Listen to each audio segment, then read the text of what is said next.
Hello everyone and welcome back to the Plutonium Show. Hello. We are in a different setup today. We'll see how it goes. Not used to sitting on couches. They're quite comfy though. Yeah, no, they're great. So, honestly, when it comes to Meghan and Harry, I'm always torn because obviously I'm a content creator who talks about their shenanigans and all that. But at the same time, whenever they put anything out there or they put themselves out there, like they did this weekend, I believe on Meghan's 43rd birthday with CBS Sunday Morning, my instinct is to be really annoyed. Yeah. You know? It's like, come on, you're still trying? Yeah, like you haven't learned a single thing from the last few years? Like nothing? Yeah. So, CBS Sunday Morning, it seems like they're in another phase of their era of visibility because they're putting themselves out there. You know how they go through quiet periods and they come out, quiet period? Yeah. They're coming out again because other than Harry's interview, was it last week, a couple of weeks ago, about his trial with the press, now there was this that we're going to discuss in today's episode. And then mid-August, middle of this month, they're off to Colombia for yet another fake royal tour, believe it or not. I wonder if she's going to pretend to be Colombian. I wouldn't put it past her. First the Maltese, then Nigerian, then Colombian. Who knows what's next? And when she was young, it was Italian. Of course it was. Yep. Jeez. Yep. If you actually go through their Rolodex of causes, they haven't really stuck to one thing. So they've done paid parental leave. They've done, I don't know what. You know what I mean? I'm not going to, vaccine equity. Yeah. All that stuff. But they just drop it because it's not benefiting them. Yeah, it's like they're going through phases. Yeah, like teenagers.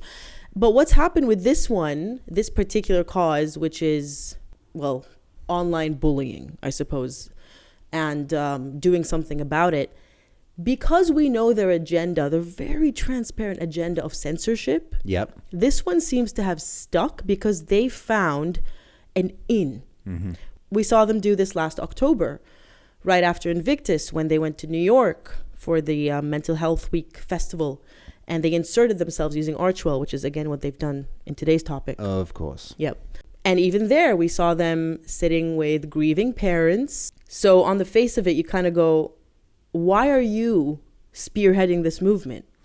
What really blows my mind here is that someone with no sympathy or empathy for anyone but herself is there with some of the most vulnerable people who have been so hurt and need compassionate, caring people around them. It's like a monster in comparison to what they actually need, especially oh, my kids are all happy and well, and sorry about your kids. It's like, it just does not make any sense. That's not to say that you have to have lost a kid, but it's the humanitarian, it's the let's pretend to care even though everyone knows you don't care. Yeah, I don't think you have to have lost a kid, but with Meghan and Harry in particular, you go, well, what's your angle? There's always an angle. And it's funny you touched upon that compassionate side, because we will get into that, because we're going to go through bits of the interview, not the whole thing, and call out the BS like we do. So yesterday, Sunday, CBS Sunday Morning released this 8-minute interview. It's quite short, that the headlines have been dubbing, Meghan and Harry's first joint interview in 3 years, as if it was going to be some monumental event. But, that's what their PR is paid to do, after all. I didn't know it's been 3 years since they did a joint interview. Like, that is not a hallmark. Like, what is this, a press tour? Jeez. Also, is that accurate when you consider Netflix? Exactly. Didn't that just happen, it feels like yesterday? Yeah, it was a year and a half ago, pretty much. Jeez.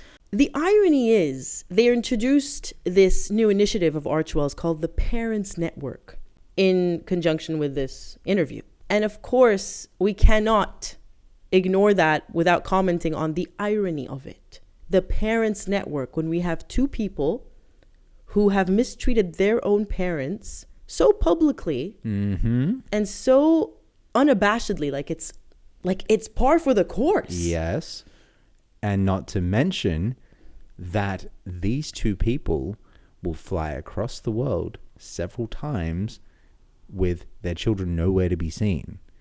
And they will leave them behind. And correct me if I'm wrong, but did Meghan not do this soon after she'd had one of her children as well? Her first child, she jetted off to the US to watch Serena Williams play at the tennis. And if I'm remembering correctly, I might have said something along the lines of any mother who's just given birth to her newborn would not leave their side under any circumstances, unless you're a monster. Well, it was a few months. So he was born, I believe, April. She went in September. But yes, he was practically, he was an infant. Yeah. I mean, oh no, got to go see Serena Williams. Like, yeah. And the irony, you don't. The irony is she posed with Serena and Serena's child, who was older than a toddler at that point. Yeah. But she was there with her mother. Yeah. Well, her kid wasn't going to give her any clout yet, right? Right from the get-go with this interview, I wondered whether the interviewer had an angle herself, and not in a bad way. I was really wondering whether I got the sense that she was being a little snarky. Mm-hmm. So for instance, about a minute into the interview, and I'll play the clip, she had this to say about Meghan and Harry. Meghan herself knows a thing or two about online bullying. And of course, her husband Harry is no stranger to that either. That can go both ways. Exactly. Oh, that is clever. Oh, that's really smart. I like that a lot because, I mean, amongst all the censorship, you have the Sussex Squad.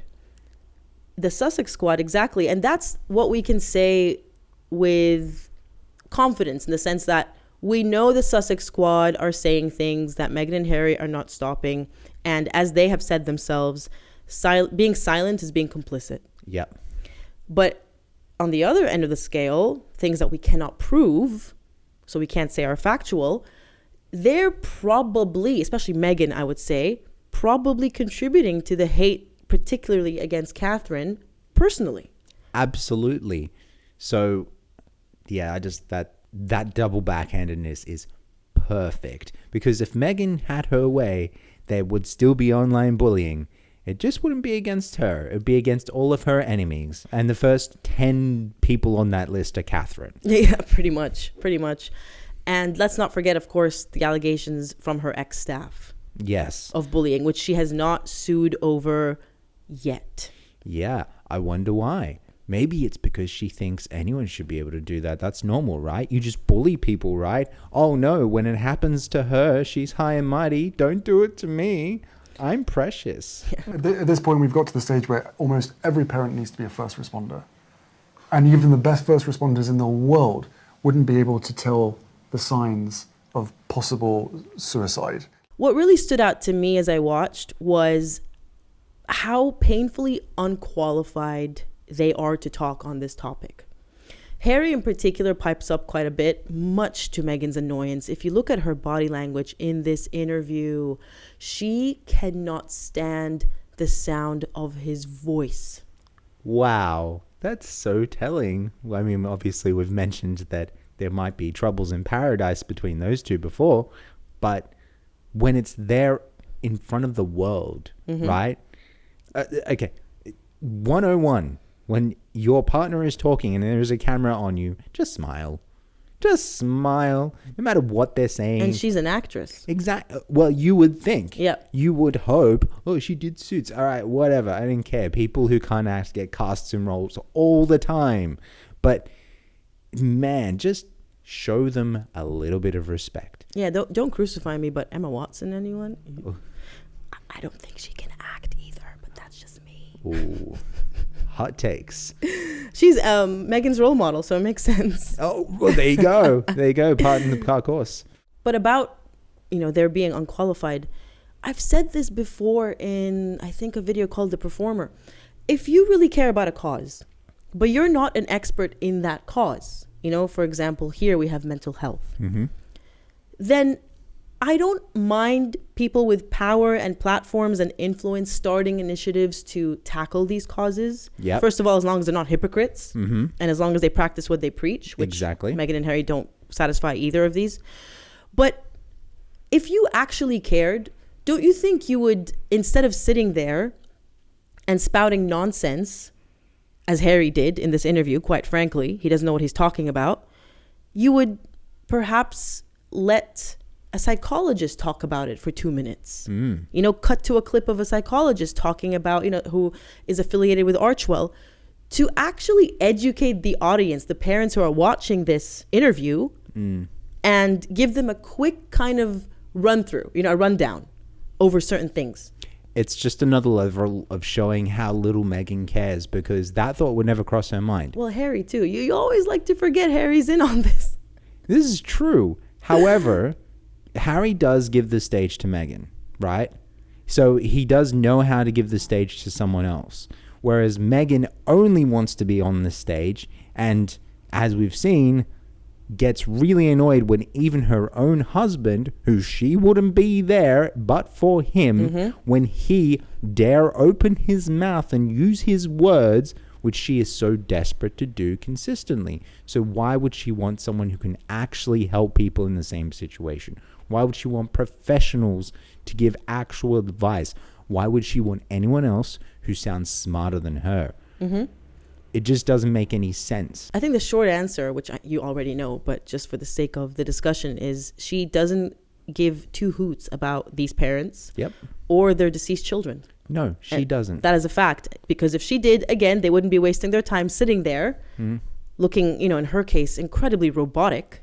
As she always does. Never, not a natural bone in her body. In fact, the most natural look is when Harry's talking. And when she gets annoyed. When her mask slips, which, by the way, you've mentioned that she gets annoyed when her own husband talks. She gets that annoyed when her own mother talks. There's a very famous clip of that I'm sure everyone's seen, and I'll see if I can find it, where she almost snaps her mother's neck with her eyes if she could. And it's not a mild annoyance. Now, there's a part where I don't know if this interview was indeed scripted with questions, screened and pre-approved. Usually, I think with Meghan and Harry, that's the safe bet.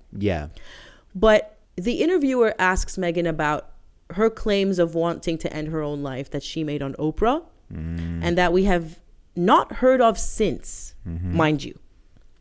I don't think it came up in Netflix. Correct me if I'm wrong. I don't know if it came up in Spare. It's an allegation that they just put out there, incredibly serious as it was. And they just left it to die. But now it's been brought up again by the interviewer. Have a listen. The connection that you have with people is they know you had suffered too, personally, contemplating killing yourself. I can see you're uncomfortable with my even going there. Do you? I understand why you are, though. I wasn't expecting it, but I understand why you are. Because so what do you think? Do you think it was a genuine, unexpected question? Because she did do that thing where she started uncomfortably blinking her eyes a lot, which she tends to do. But do you think that was pretend from the interviewer and it was scripted and Meghan wanted it to be talked about, to bring it up again and as another attack against the royal family?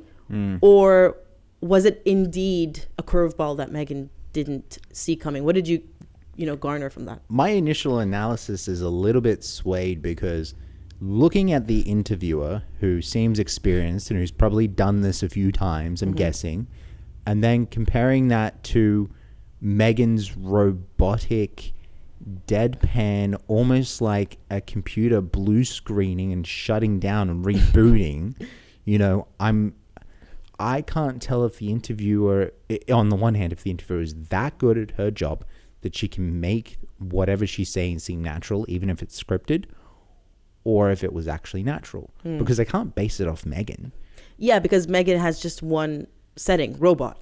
Exactly. Unless her mask slips. Exactly. So I think it's just, if it was unscripted, it seems unlikely that it would be unscripted. It seems like every single question, because at this point, the reason they probably haven't done interviews is because they can't be in control of things. What's interesting is this is a very seasoned interviewer. Forgive me, I don't have her name right now, but she's a very seasoned interviewer, and she's not relying on Meghan and Harry. So if anyone could do it, it would be someone like her, where her career wouldn't falter. If she threw a curveball. So it's both possible. Let us know what you think in the comments, because I'm torn on this one, and it appears like Zach is torn on it as well. So was it staged or not? I think I'm leaning more towards it was a curveball only because I feel as though Meghan and Harry wanted that accusation to die. Yeah. I don't think that, because if they would have brought it up over and over again. But Meghan being Meghan, she capitalized on this, whether it was scripted or not, and turned it around to make it seem like she's a martyr, like she's some hero. Have a listen. I would never want someone else to feel that way. And I would never want someone else to be making those sort of plans. And I would never want someone else to not be believed. So if me voicing what I have overcome will save someone, then that's worth it. I'll take a hit for that. Hold on a second here. All right. So you ever watched a video where someone literally dissects every single sentence a person says? Wow. That's how I feel about that right there. Yeah. Because here's the thing. All I can think of when she's saying those things is Catherine. I never want anyone else to feel that way. Really? Kind of feels like you wanted Catherine to feel that way. I never want anyone else to go through that. Really? It kind of feels like you want Catherine to go through that. Yep. You know? All this online bullying, whether it's directly from her or it's her Sussex squad, everything is being directly contradicted to what she's saying here, which is par for the course for Meghan. That's exactly what she is, a complete walking contradiction. Yep. Do as I say, not as I do. So just listening to her lie for what was probably 30 seconds and felt like 30 minutes, it's mind-blowing how dishonest a person can be to an audience. Yeah, it's her trade. It's honestly her trade. And I mean, look, this is our opinion. We can't prove that she's lying, but based on the evidence out there in the world over the past few years, and it's difficult to believe her. We said this back 3 years ago with the Oprah interview, where as humans we have this instinct, we can read each other's body language. And we know when someone's actually telling the truth. We just do. We don't need experts to tell us. And no offense to all these channels, I find them fascinating myself. But it's built in. Some of us have it better than others. Yes, it's a spectrum. But it's a survival mechanism, really. And when you watch Meghan, whether it's on the Oprah interview clip that, you know, where she spoke about it initially, or whether we see her here, I mean, for starters, the duper's delight on her face, the smile. Would you be smiling like that? And looking so proud of yourself, so tickled, so flattered, as though you're answering a question in the Q&A component of a beauty pageant? She's just so happy that they're talking about her. Well, would anyone in her position, had they really been through such a dark time in their life, have that demeanor? No. So there's her number one problem, because when she says, I would never want someone else to not be believed, that's an obvious clapback to the world's reaction to her initial Oprah claims. To that, I would say, that's because your claim, considering the time frame, you know, she says it happens on a certain day and you see how she behaved that day and it doesn't line up with what she's saying. And then she had some kind of an interview in a meeting a few days before or after. If you look at the timeline, which we're not going to do now, but she talks to Edward Enninful, the Vogue editor, and she's texting him a few days before or after. Nothing adds up. It's not someone who was in that headspace. And also, considering the help that surrounded her. Yeah. This woman was a duchess in the royal family. Yeah. That's what makes it unbelievable. Not to mention, as we already said, her demeanor, her body language, and also her lack of empathy, her continued lack of empathy since the Oprah interview. And the way that she inflicts such pain on Catherine primarily, but also her father, also other members of the royal family, her own sister. That also makes it unbelievable. Yeah, she's not internally directing pain towards herself. She's externally pushing it. So even if you want to give her the benefit of the doubt that there is something that's hurting her, she's lashing out at the world, attacking everyone else, her family and friends. It's not internal. Yeah, and in addition to that, what I mean was... when you've been through so much pain, and when you truly have empathy like she claims to have, because, I don't want to see people going through this, then you would stop inflicting that pain. Exactly. It would be a turning point in your life, that moment of darkness. Yep. Where you would suddenly feel other people's pain. I know what you went through. Yep. I know what you're going through. And I don't ever want to add to that or contribute to that. But her career, along with her husband's, ever since Oprah, was the exact opposite. Yep. It was the continued relentless infliction of pain. Mm-hmm. And that's why, Meghan, we don't believe you. Yep. It's been a path of destruction since the very beginning. And she still doesn't get it 3.5 years later. No, and she thinks that we don't get it. She thinks we don't understand what she's doing, but we see right through her. Another interesting thing she said sounded a little bit like blackmail. And I haven't really scraped the surface on my experience. She said, I haven't, scraped the surface. Is that her potentially saying, oh, you guys don't know the half of it? I'm going to tell you the story one day, probably in her memoir, about her dark days and how the royal family made her feel that way and did nothing to help her. So is it another thinly veiled threat? I don't know. And I wonder whether that will be before or after the divorce with Harry, because you can also see if they do separate how she would then use Harry as the scapegoat, how Harry took her to a dark place and Harry did horrible things and he didn't whatnot, help her. And he didn't help her. Yeah. And then the royal family, and then this and then that. And it would be a way for her to, as she always seems to want to do, stay in the cycle. Yeah. I don't know if they're going to, I don't like speculating about the nature of their relationship, to be honest, but considering he's still the only reason she is relevant and still the only reason people even want to talk to her, I personally don't see her cutting him off.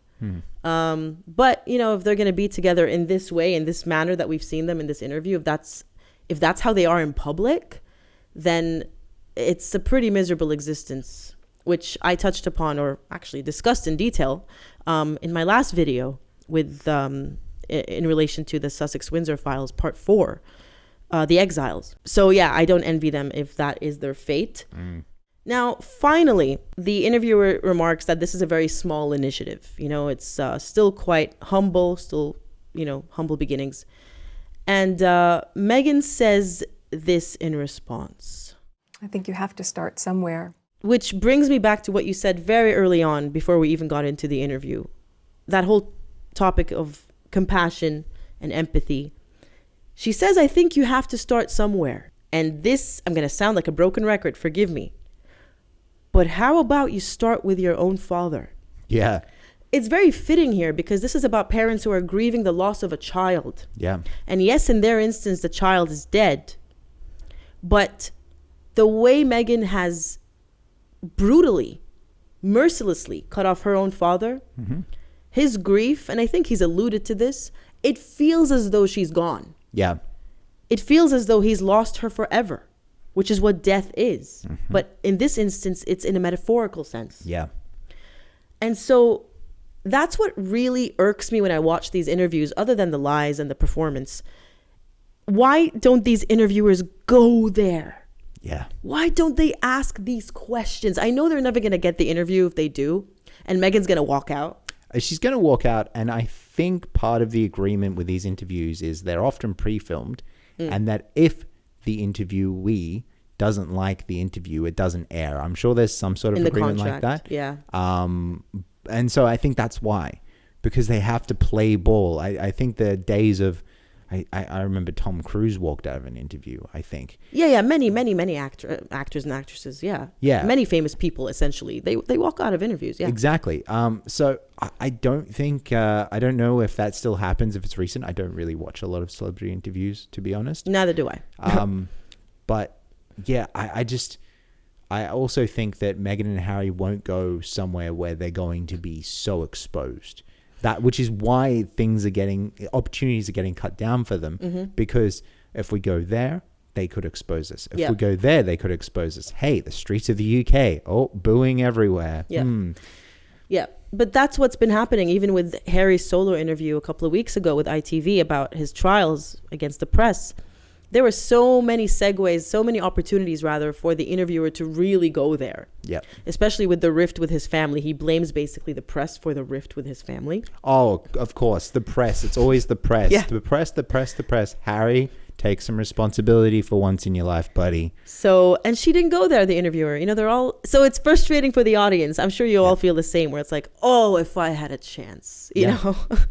I think Meghan would sooner sell a child than sit opposite one of her critics. So Yeah. now the interview, interestingly, is actually not doing too well in stats, at least as of a few hours ago. Views are not doing well. The like to dislike ratio is insanely disproportionate, favoring dislikes. And the comments are brutal. Yeah. Good. Brutal. So this is very different from the Oprah days of 2021. Thank goodness. So yeah, that's pretty much all we have for you today. I do want to close off by saying this is essentially Meghan and Harry once again demonstrating their crusade against free speech. Yep. Veiled as this parents' initiative thing.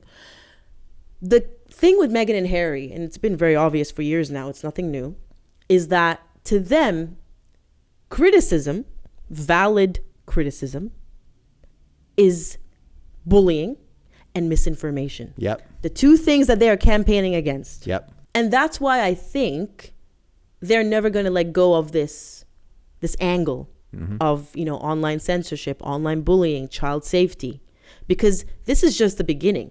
Once you open the door and you start passing bills and legislation that promote censorship to protect children to begin with, or put in restrictions and barriers on platforms for the benefit of children, at least that's the guise, sooner rather than later, it's going to creep into everything. Yep. And they're going to start restricting and censoring whatever we say simply because it hurts someone else's feelings. Yep. And yes, I think that discourse on the internet should be more civilized. I'm not a fan of bullying myself. We've always said we never condone bullying. Yep. And what we do is not bullying, and we will die on that hill.